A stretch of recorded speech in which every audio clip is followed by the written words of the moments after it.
Bonjour, l'image que nous avons choisi d'empoigner aujourd'hui sent méchamment la testostérone. Vous la découvrez ici, il s'agit de cette poignée de main, on ne peut plus virile, qui a vu s'affronter deux présidents, Emmanuel Macron et Donald Trump. La scène s'est déroulée le 7 décembre 2024, en marge de la cérémonie de réouverture de Notre-Dame de Paris et face aux photographes du monde entier. À cet instant précis, le très protocolaire salut entre les deux présidents a brutalement tourné au bras de fer. Alors au moment où le retour à la Maison-Blanche de Donald Trump bouleverse l'équilibre de la planète, faut-il craindre que la diplomatie se transforme en épreuve de force ? Prise de catch ou poignée de main ? C'est la question qui se pose durant les 8 secondes de cette séquence. Emmanuel Macron tend la main à son invité, Donald Trump s'en saisit et l'attire brusquement vers lui, levant le coude comme s'il s'agissait d'un combat singulier. Le président français utilise alors sa main libre pour saluer les journalistes, brandir un pouce en l'air glorieux et couvrir la main de Donald Trump. Si cette séquence est aussi scrutée, c'est parce qu'elle est très attendue. Il s'agit là des retrouvailles entre les deux hommes après une longue période de tension. Or, personne ne sait ce qu'il peut advenir. Quelques mois plus tôt, pendant sa campagne, Trump s'est livré à une série d'imitations d'Emmanuel Macron. No, you cannot do that, Donald. You cannot do that. Qu'il a dépeint en leader impuissant. Emmanuel. En dépit de ses railleries, Emmanuel Macron a été le tout premier dirigeant étranger à féliciter l'Américain sur le réseau X le jour de sa réélection, avant même l'annonce officielle du résultat. Quant à Trump, il a choisi la France et la réouverture de Notre-Dame pour sa première visite officielle à l'étranger.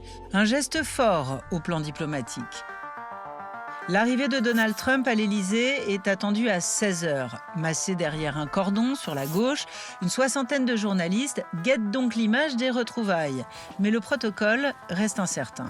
Comment va être reçu un président élu, mais pas encore en fonction ? Sarah Messonnier faisait partie des 3 photographes dépêchés sur place par l'agence Reuters.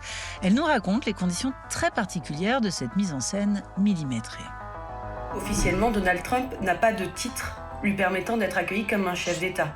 Donc du coup, ça a été toute la demande parce qu'en fait, nous avons juste une sorte de praticable où tous les photographes et caméramans sont présents. C'était important d'être bien placé car la poignée de main allait se passer soit en bas de la voiture, soit en haut des marches. Mais cette poignée de main, il fallait surtout pas la rater. On a très vite eu la réponse de voir qu'on avait essayé de l'accueillir comme un président avec un tapis rouge et une garde républicaine. Cette disposition a permis d'avoir un maximum d'images pour tous les photojournalistes. 2 poignées de main successives ont été immortalisées par les médias ce jour-là, à l'extérieur du palais. Mais la première n'a pas été la plus commentée.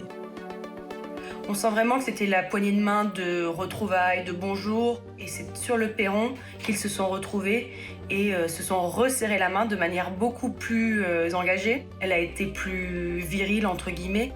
C'est là où c'est un peu joué le choc de pouvoir entre les deux présidents. Vraiment, on sent que les deux présidents regardent la presse et se jouent un peu aussi de cette médiatisation en forçant le trait de leur poignée de main et de leur amitié. Les heures suivantes, cette séquence va tourner en boucle sur les réseaux sociaux. Sur X, les supporters de Trump saluent sa poigne dominatrice. Trump prouve à Macron qui est le patron. Trump montre que l'Amérique est de retour au sommet.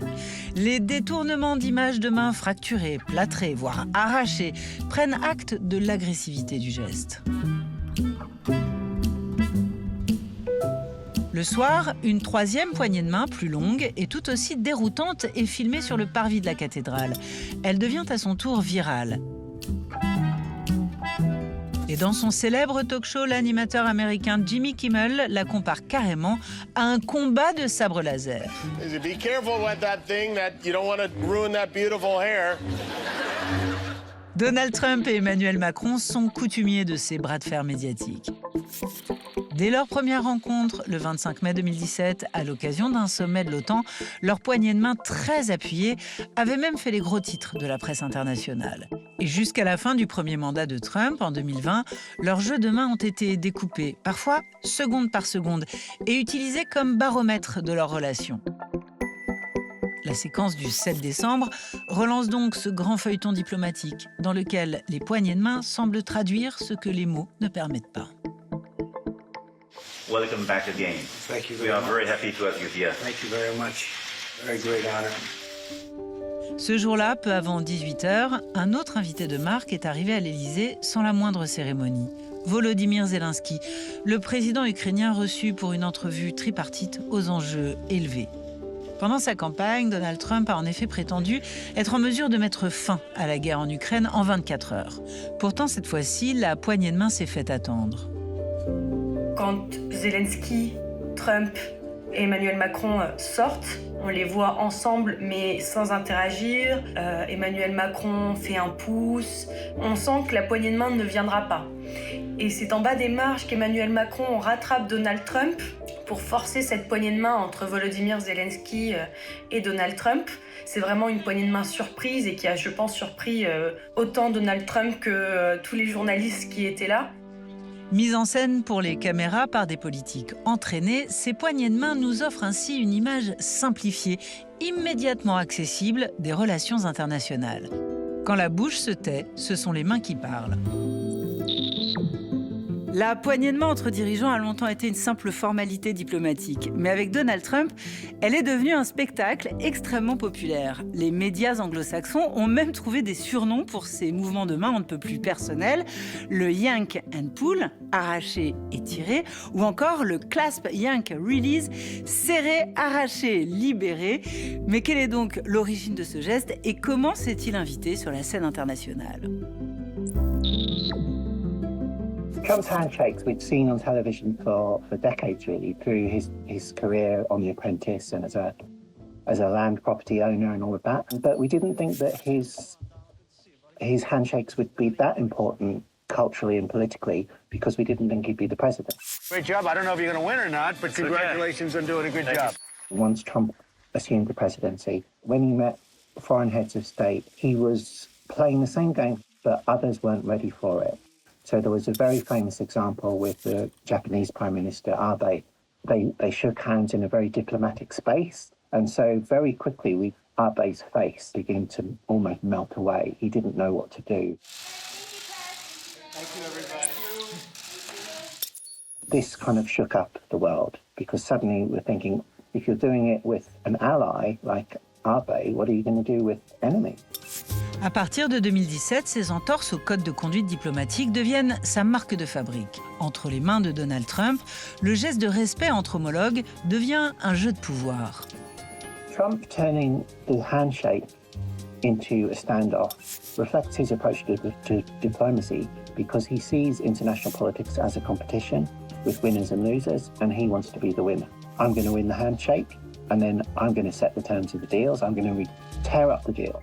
The Macron-Trump dynamic was really exciting was because Macron was willing to talk about it. I mean, seeing Prime Minister Abe and some of the different victims, I resisted. But in fact, I mean, it was a very natural moment, I have to say, and a very friendly moment.